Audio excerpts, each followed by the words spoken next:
사실 롯데 타선이 쿠에바스에게 꽉 막혀 있었지만 기회가 분명히 있었습니다. 9회 초였는데요. 손아섭 선수가 허리 통증으로 선발에서 빠지고 대타로 나왔는데 이 타점은 더했지만 더 이상 뭐 추격은 하지 못했어요.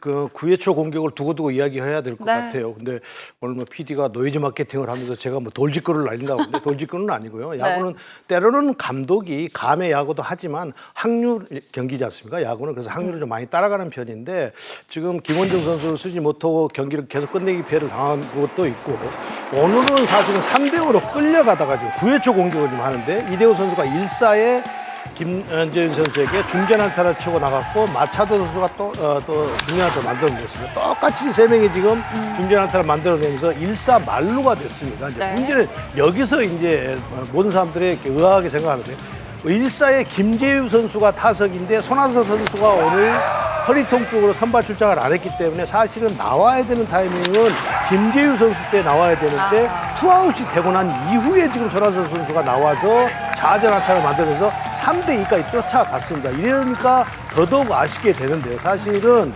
손아섭 선수를 근데 이 지금 김재 선수 타구가 또 라인 드라이브로 유격수에게 잡혔는데요. 이제 문제는 손아섭 선수가 뭐 1사에 나오는 게 좋느냐, 2사에 나오는 게 좋느냐, 이게 따져야 되는데 확률로 간다고 한다면 그렇게 본다고 한다면 3대0이기 때문에 1사에 먼저 나와서 손아섭 선수에게 적시타라든지 장타를 기대를 해서 동점을 만든다든지 따라 붙는다든지 그래야 다시 1사에 뒤에 한동희 선수라든지 이런 김유태 선수라든지 이런 선수들이 공격을 해가는데 확률이 조금 더 높아지고 살아있지 않겠습니까? 그런데 허문회 감독이 물론 그건 감독의 고유 권한이기 때문에 무슨 생각을 했는지 모르지만 김재유 선수 타석대는 내보내지 않고 제가 생각할 때 조금 허문회 감독을 이해한다고 한다면 김재유 선수가 좌타자이기 때문에 김재윤 선수는 또 우투수이기 때문에 빠른 볼을 던져서 조금 더 맞출 수 있는 확률이 있지 않느냐 해서 아마 김재유 선수를 그대로 놔두고 손아섭 선수를 한동희 선수 때 타석에 대타를 내보는데 그렇죠. 사실은 확률로 따진다고 한다면 손아섭 선수가 먼저 나와야 되고 김재유 선수 타석 때 그 다음에 이제 한동희 선수, 김유태 선수에게 조금 더 부담이 덜어진 상태에서 공격을 이어갔으면 이 경기를 어찌 보면 뒤집을 수도 있는 경기였다라는 그런 아쉬움이 두고두고 남을 것 같아요. 그래서 허문회 감독이 이제 올 시즌 처음으로 감독을 하는데 김원중 선수를 투입하는 문제도 그렇고 대타 쓰는 문제도 그렇고 물론 허문회 감독 생각이 있었겠죠. 근데 확률로 따지면 손아섭 선수가 1사에 먼저 나오는 것이 그것도 3대0이기 때문에 훨씬 더 확률이 높았다 이렇게 봐야 될 것 같습니다. 네, 그렇습니다. 이제 같은 타자들이 치더라도 어떤 상황이냐에 따라서 좀 마음가짐도 다를 수가 있는데요.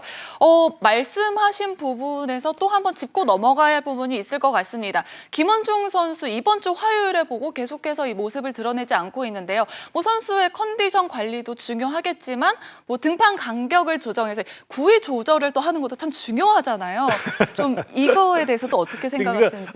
지금 롯데가 이번 주에 아쉬운 경기들을 많이 하다 보니까 이런저런 이야기들이 많이 나오는데요. 네. 사실은 마무리 투수가 미국에서는 동점 상황에서는 원정팀이 내보내지 않는다는 그런 불문율도 가지고 있었어요. 근데 이제 시대가 변하면서 그런 것들이 다 허물어지고 이제 특히 원정팀이 9회 초에 내보내면서 다시 한번 공격에 실점을 하지 않고 공격의 기회를 갖는다 이런 취지로 내보내는 건데 네. 하수목에 지금 김원중 선수를 수목금에 김원중 선수를 쓰지 못하고 경기를 내줬기 때문에 그런데 화요일 날 투구수가 20개가 좀 넘었기 때문에 수요일 날은 좀 이해가 가는데 목요일 날 금요일 날은 조금 더 투입을 끝내기 피해를 당하지 않기 위해서 투입을 해서 다시 한번 기회를 갖는 것을 했어야 되는데 그거를 갖지 못했던 부분이 가장 지금 아쉬움이 남는 것 같아요. 그러니까 근데 끝내기 피해를 3번 연속 당하다 보니까 그런저런 이야기가 나오고 있잖아요. 그래서 그런 아쉬움이 조금 더 있을 거라는 생각이 듭니다. 네, 이 최근에 롯데 경기를 보면 점수 차가 참 적었기 때문에 더 아쉬움이 남는 부분이 많았던 것 같은데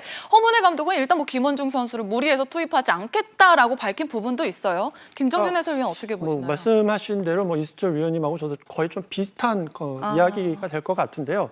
뭐 허문회 감독이 원칙으로 마무리 투수를 지금은 조금은 아끼겠다, 체력 안배를 하겠다. 이 부분은 뭐 감독의 권한이기도 한데 제가 좀 아쉬웠던 부분은 일단 시즌을 운영하는 데 있어서 가장 중요한 게 연패를 막아라가 있거든요. 그래서 그것도 이제 끝내기 패배가 2번 있었고 마지막 날은 그래도 김원중 선수가 올라와서 그래도 김원중 선수가 나와서 지는 것과 네. 그렇지 않은 경우는 또 다른 의미가 좀 있거든요. 그래서 여러 가지 의미에서 이번 주는 자 허문회 감독이 여러 가지 네. 메모를 하지 않았을까라는 생각도 좀 들어봤습니다. 그러니까 이런 게 있어요. 감독들이 언론하고 자꾸 이야기를 하잖아요. 네. 그런데 이제 이게 운영에 가서 이야기를 한단 말이에요. 그런데 허문회 감독이 되도록이면 동점 상황에 마무리 투수를 내보내지 않겠다라고 이야기를 해보니까 그 족쇄에 자기 스스로 갇혀버리는 것 같아요. 그러니까 그런 부분에서도 조금 더 주의를 할 필요가 있는 것 아닌가 생각이 듭니다. 네, 그렇습니다.